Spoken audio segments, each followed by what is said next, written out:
नमस्कार, आपका शुक्ला गैलेक्सी में आज हम देखेंगे एक नया टॉपिक, नया बढ़िया बहुत सुंदर टॉपिक है। आपके एग्जाम के लिए बहुत जरूरी है। अगर हम आपसे पूछें कि वो नाम कौन सा ग्रामर आप पढ़ना चाहते हैं, आपके सामने सबसे पहले ग्रामर का नाम आता है। वो ग्रामर होता है change the voice. Change the voice. तो आज का टॉपिक हमारा है, हम पढ़ेंगे वॉइस। वॉइस को चेंज कैसे करें। अब ये आप कई वीडियो में देख चुके हैं। वॉइस के दो प्रकार होते हैं, एक एक्टिव एक पैसिव होता है। प्रॉब्लम हमको तब होती है जब इसकी पहचान को बड़ा भयंकर बता दिया जाता है। जिस सेंटेंस की शुरुआत में सब्जेक्ट रहेगा वो होगा एक्टिव वॉइस, और जिसकी स्टार्टिंग में ऑब्जेक्ट रहेगा वो होगा पैसिव वॉइस। यहीं आकर बात फंस जाती है, यहीं आकर गाड़ी फंस जाती है। हमारे बच्चे कंफ्यूज होते हैं। जैसे अब एग्जाम्पल देखिए, करण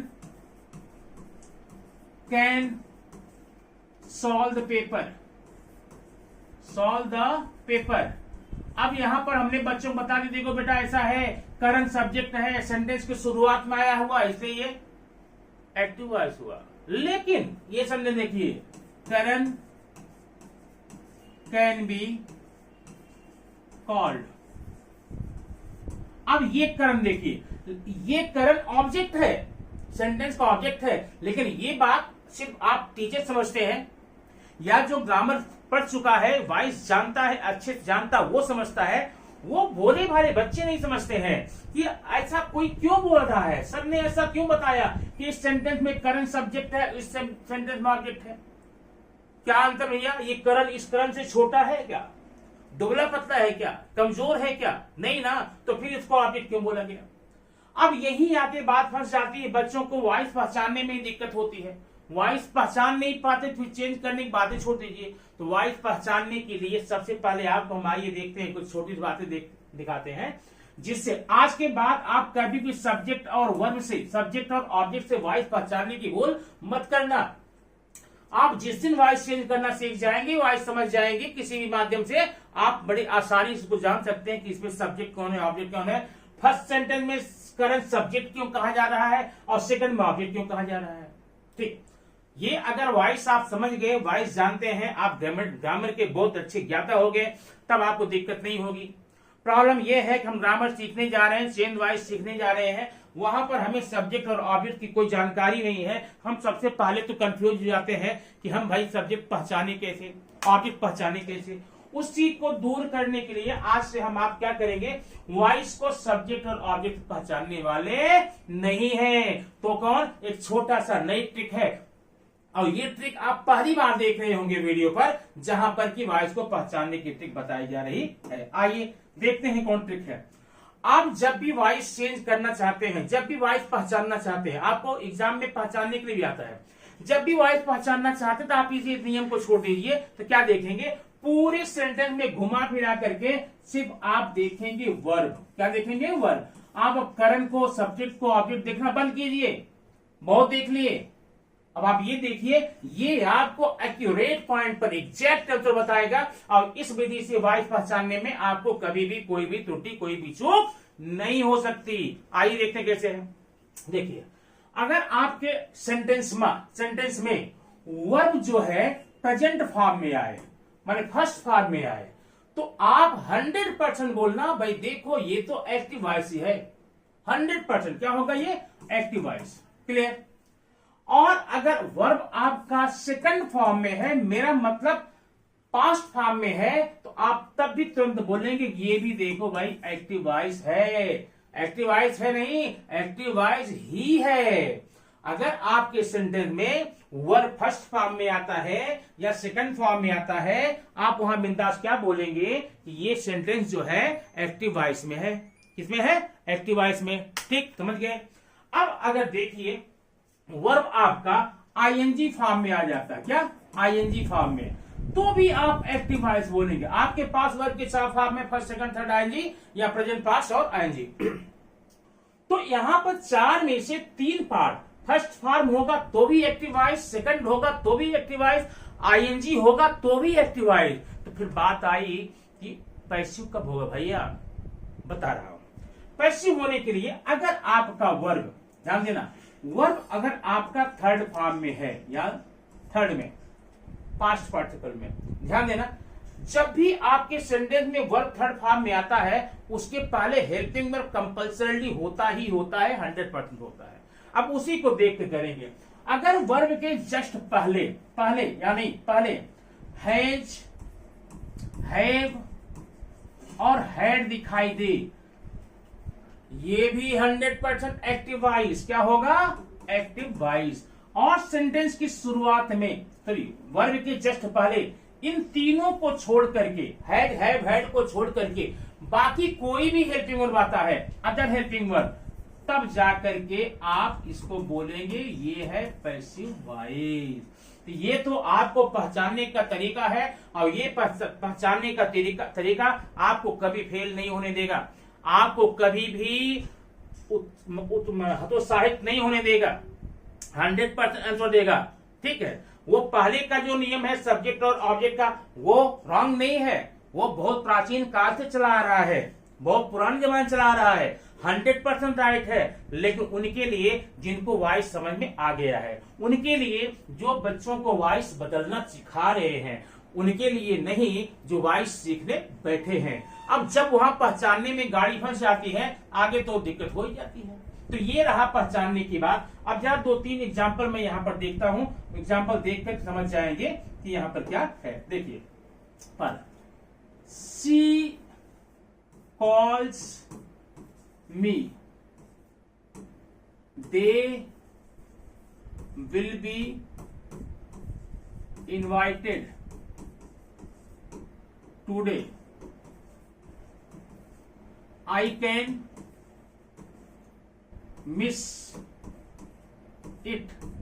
अब देखना, यहां आपको क्या देखना है, वर्ब देखना है। यहां पर वर्ब क्या है, कॉल्स। कॉल्स क्या है, प्रेजेंट फॉर्म। 100% आपका ये एक्टिव वॉइस हो गया। आप ये सी के पास नहीं जाना कि ये सी सब्जेक्ट है कि ऑब्जेक्ट है, आपने इसको देखा, आंसर बताया, 100% राइट हो गया। नेक्स्ट देखिए, दे विल बी, ये देखिए ये इनवाइटेड है, ये वर्ब है इनवाइटेड, ये थर्ड में है और थर्ड के पहले हमें क्या चाहिए होता है, हैज, हैव, हैड। अगर इसी थर्ड के पहले हैज, हैव, हैड होता तो हम बोल देते हैं एक्टिव वॉइस। लेकिन यहां पर थर्ड के पहले हैज, हैव, हैड के अलावा हैज, हैव, हैड को छोड़ करके अदर हेल्पिंग वर्ब आ रहा है, मतलब ये एक्टिव वॉइस नहीं है, तो फिर क्या है, पैसिव वॉइस। ये देखिए, I can miss, miss verb है, कौन फॉर्म में, फर्स्ट में है, तो फर्स्ट में तो फिर फर्स्ट में है, प्रेजेंट में है, आपका हो गया ये क्या, एक्टिव वॉइस। इस तरह से आप पहचानेंगे, पहचानने का काम करेंगे। अब आइए सीधे हम लेकर चलते हैं, इसको चेंज कैसे करेंगे, आप यहां ध्यान देना। चेंज करने के लिए एक्टिव से पैसिव में सबसे पहले देखना, यहां पर है रश्मि कैन सिंग ए सॉन्ग। पहला काम तो आपका यह है, पहचानिए इसको, ये एक्टिव है पैसिव है। कैसे पहचानेंगे, रश्मि को देखकर नहीं, किसको देख करके, सिंग, ये वर्ब फर्स्ट में है, ये सेंटेंस 101% एक्टिव वॉइस में है।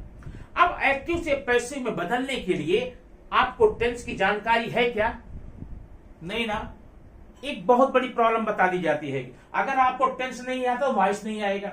और आज इस वीडियो में आप अंत तक बने रहिए। टेंस का आपकी टी तक नहीं आता है, फिर भी विदाउट टेंस की जानकारी के आज मैं आपको वॉइस बदलना पक्का बताऊंगा। टेंस का कहीं नामो निशान नहीं आएगा। तो प्रॉब्लम क्या होगी, चलिए हम वॉइस पढ़ने छोड़ देते हैं, अब चलते हैं टेंस पढ़ते हैं। Present tense, past tense, future tense, फिर उसके पार्ट है, सिंपल है, कंटिन्यूअस, परफेक्ट, परफेक्ट कंटिन्यूअस, वो सब पढ़ेंगे। अरे वहां हम क्यों चाहते हैं, अगर हमें वॉइस ही, टेंस पढ़ना जरूरी है, पढ़ना पड़ेगा आपको क्योंकि आपकी एग्जाम जरूरी है, लेकिन वॉइस पढ़ने के लिए टेंस पढ़ना पड़े ऐसा नहीं होता। बिना टेंस के हम वॉइस पढ़ेंगे। आइए देखते हैं कैसे। तो आपने देख लिया, ये आपका सेंटेंस एक्टिव वॉइस में है। तो अब देखिए, सेंटेंस कोई कितना भी बड़ा क्यों ना हो, छोटा क्यों ना हो, उसमें 3 चीजें कंपल्सरी होनी चाहिए, subject, verb and object. Subject, verb and object. तो ये हो गया आपका सब्जेक्ट। ये सब्जेक्ट क्यों हुआ, क्योंकि एक्टिव वॉइस में है, और एक्टिव वॉइस सब्जेक्ट स्टार्टिंग होता आप जानते हैं। यहां पर क्या आ गया, वर्ब आ गया, यहां क्या आ गया, ऑब्जेक्ट आ गया। सीधी बात, इसका नियम देखिए। पहला नियम, आप जो सब्जेक्ट है ना उसको ले जाइए ऑब्जेक्ट की जगह पे और ऑब्जेक्ट को ले आइए सब्जेक्ट जगह पे। एक काम तो हो गया, ठीक है। दूसरा, सेकंड रूल, हेल्पिंग वर्ब का यूज करें। थर्ड रूल, वर्ब थर्ड करें। और फोर्थ है बीच में बाय करें। अब अभी समझ में नहीं आया, बता रहा हूं आपको। इसमें है क्या, सब्जेक्ट को ऑब्जेक्ट की जगह पर, ऑब्जेक्ट को सब्जेक्ट। अगर मैं इसको थोड़ा सा एक और दूसरे नियम से बता दूं तो क्या करेंगे आप देखिए। सबसे पहले आप लेंगे ऑब्जेक्ट, क्या लेंगे,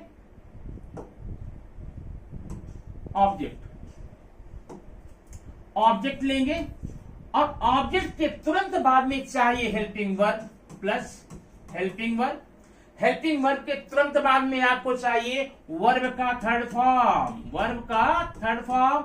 इसके बाद में आपको लगना है एक वर्ड बाय, बाय के बाद में यहां लिखना है सब्जेक्ट। अब ध्यान देना, एक बात और आप थोड़ा मिस करते हैं। आप बोलते हैं सब्जेक्ट को ऑब्जेक्ट बनाया, ऑब्जेक्ट को सब्जेक्ट बनाया, ऐसे कैसे होगा भाई? सब्जेक्ट ऑब्जेक्ट क्यों बनेगा और ऑब्जेक्ट सब्जेक्ट क्यों बनेगा? हाँ, ये बोलिए सब्जेक्ट की जगह पर ऑब्जेक्ट लेकर आए और ऑब्जेक्ट जगह पर सब्जेक्ट लेकर आए। वो बने होने का नहीं, वो ऑब्जेक्ट है तो ऑब्जेक्ट ही रहेगा और सब्जेक्ट है तो सब्जेक्ट ही रहेगा। कभी सब्जेक्ट ऑब्जेक्ट नहीं बनेगा, ऑब्जेक्ट सब्जेक्ट नहीं बनेगा, ठीक।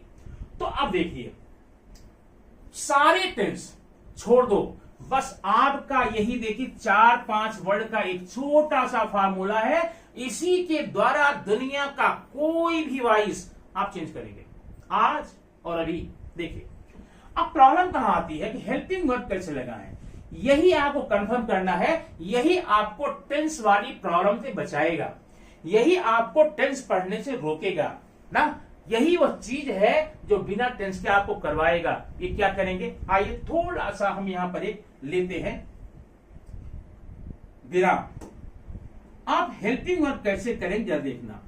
अगर आपके एक्टिव वॉइस में इज है, एम है, आर है, तो आप पैसिव में क्या करेंगे, इसी इज एम आर का यूज करेंगे। माने इज करेंगे, एम करेंगे, आर करेंगे, लेकिन उसके साथ BEING लगा के करेंगे। माने इज बीइंग करेंगे, एम बीइंग करेंगे, आर बीइंग करेंगे। ध्यान रखना, अगर आपके सेंटेंस में ऑलरेडी इज एम आर है एक्टिव में, तो पैसिव में जाते समय क्या करेंगे, उसी को इज एम आर की ही जगह पर आप is being, am being, are being लगाएंगे। लेकिन अगर आपके सेंटेंस में वाज या वेयर है तो इसमें भी वैसे करेंगे। वाज लेंगे, वाज या वेयर जो भी आवश्यक होगा, प्लस बीइंग, BEING आपका ये हो गया, ठीक। और अगर आपके एक्टिव वॉइस में हैज या हैव है, हैज या हैव, तो आप उसको हैज या हैव तो लेंगे ही, लेकिन इसके साथ में आपको लगाना पड़ेगा बीन, माने हैज बीन, हैव बीन। और अगर आपके सेंटेंस में हैड है, इसको कर देंगे आप हैड बीन। तो ये आपका हेल्पिंग वर्ब लगाने का तरीका हो गया। कैसे, आप एक लाइन में याद कर सकते हैं 5 हेल्पिंग वर्ब ऐसे हैं। कितने, 5 हेल्पिंग वर्ब। वो कौन कौन से, is, am, are, was, verb. अगर एक्टिव वॉइस में ये पांचों हैं तो आप यहां पर क्या यूज करेंगे, is, am, are, was, verb के साथ में बीइंग यूज करेंगे। और 3 में आपको बीन बजाना है। वो 3 कौन कौन से हैं, हैज, हैव, हैड। अगर हैज, हैव, हैड है तो has been, have been, had been subject के नंबर के आधार पे करेंगे, ठीक है। लेकिन अब अगर मान लीजिए आपके सेंटेंस में डू या डज है, ध्यान देना यहां पे, तो आप डू डज की जगह पे इज, एम और आर करने वाले हैं। और डिड रहा तो आप डिड की जगह पर वाज या वर करने वाले हैं, ठीक। ये तो आपने देखा 5, 3, 8, 3, 11 हेल्पिंग वर्ब का रूल आपने देख लिया। 11 कौन कौन से हैं, 5 है is, am, are, was, were. इनके साथ आप क्या लगा रहे हैं, बीइंग लगा रहे हैं। और 3 में बीन है, has been, have been, had been. और डू डज के लिए इज, एम, आर लगाएंगे, डिड में वाज, वेयर। लेकिन ध्यान रखना, जब आप डू डच के लिए इजेएमआर लगाएंगे तो यहां पर बीइंग नहीं लगाना है, यहां सिर्फ इजेएमआर ही रहेगा। ठीक, तो इजेएमआर के साथ में बीइंग कब लगाएंगे आप, जब ऑलरेडी आपके एक्टिव वॉइस में इजेएमआर है, तब पैसिव में is being, am being, are being होगा। लेकिन अगर आपने डू डच को देख करके इजेएमआर लगाया है तो यहां पर बीइंग नहीं लगाएंगे, सिर्फ इजेएमआर लगाएंगे। अब देखिए अदर हेल्पिंग वर्ब, देखिए अदर मतलब इन 11 को छोड़ करके, 11 हो गए ना, is am are, was, were, have, do does it.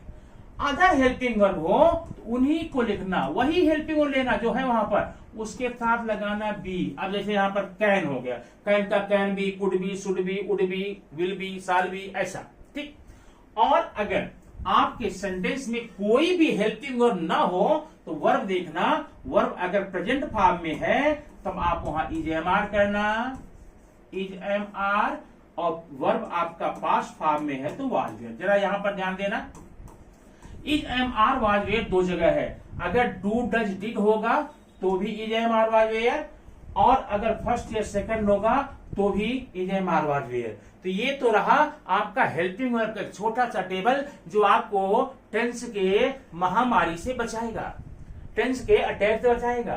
Tense में जो आप टाइम देने अभी ठीक है, कल हमें एग्जाम देना है, एग्जाम सिर्फ वॉइस का होने वाला है। अब वॉइस आप पढ़ने के पहले टेंस पढ़ने जाएंगे क्या, क्योंकि टेंस तो आपको कम से कम 2-3 दिन क्लियर नहीं हो पाता।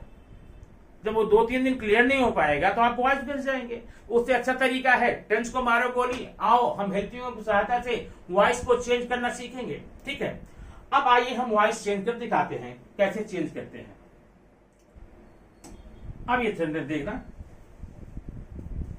Sachin was calling Sumit.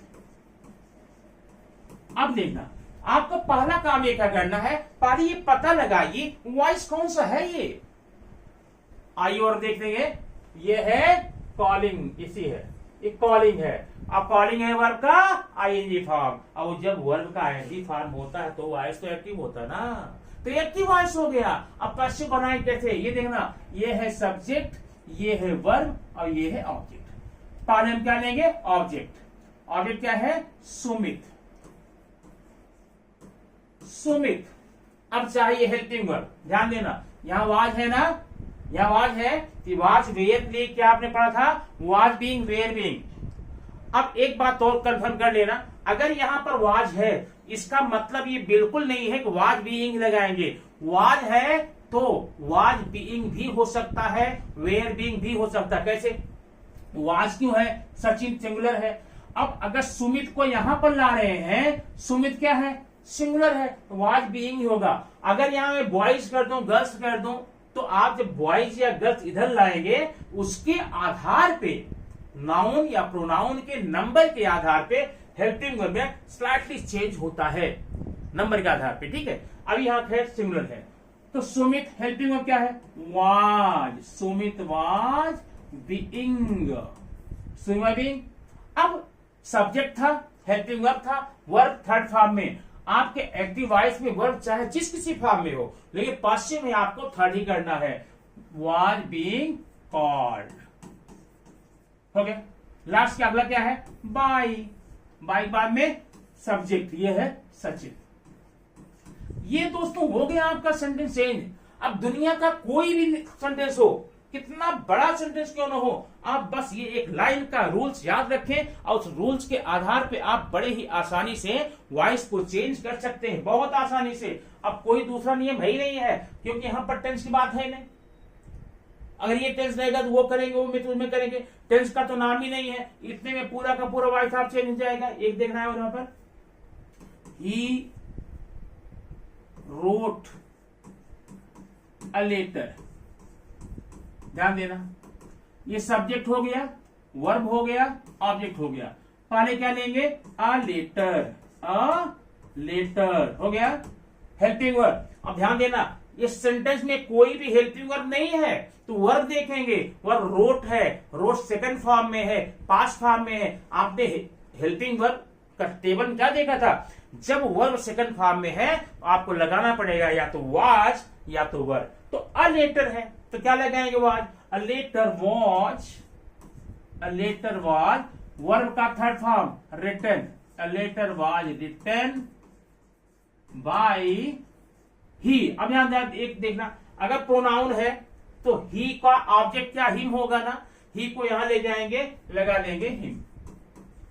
तो ये सेंटेंस पूरा का पूरा आपका एक्टिव से पैसिव चेंज करना सीख लिया आपने। बस इसको प्रैक्टिस कीजिए, कहीं प्रॉब्लम हो आप कमेंट बॉक्स में बोल सकते हैं। आपकी पर्सनल प्रॉब्लम के लिए मैं फिर से दूसरा छोटा वीडियो बना के आपको दे सकता हूं, क्योंकि मेरा एकमात्र लक्ष्य है कि वीडियो देखने के बाद में आपका वॉइस का टॉपिक कहीं अधूरा न रह जाए, कोई डाउट न रह जाए। ठीक है, अब ये आपका वॉइस चेंज होने के बाद में देखिए, solve the paper, solve the paper, इसका आपको वॉइस चेंज करना है।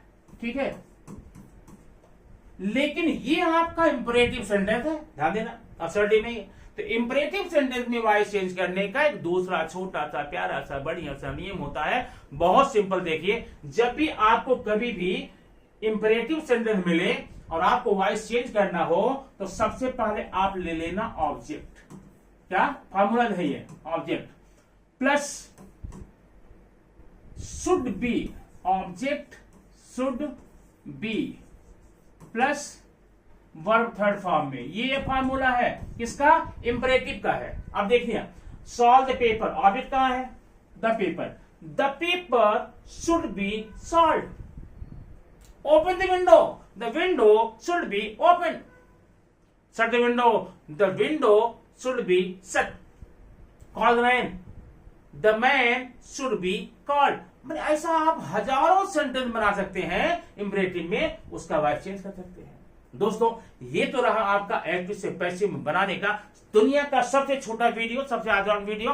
अगर फिर भी आपको कोई प्रॉब्लम हो आप कमेंट बॉक्स में तुरंत बता सकते हैं, मैं पूरा प्रयास करूंगा कि आपकी सारी प्रॉब्लम दूर हो जाए। और पूरा पक्का वादा है, आप थोड़ा पॉज करके रोक करके वीडियो ध्यान देखिए और अंत तक जाते जाते आप वॉइस चेंज करने के लिए स्टूडेंट नहीं बल्कि टीचर बनने वाले हैं। वीडियो आपको कैसा लगा कमेंट बॉक्स में जरूर बोलना, और अगर आप पहली बार देख रहे हैं तो सब्सक्राइब करना न भूलें, बेल आइकन को दबाएं ताकि कोई वीडियो आपके पास तुरंत सबसे पहले पहुंच जाए।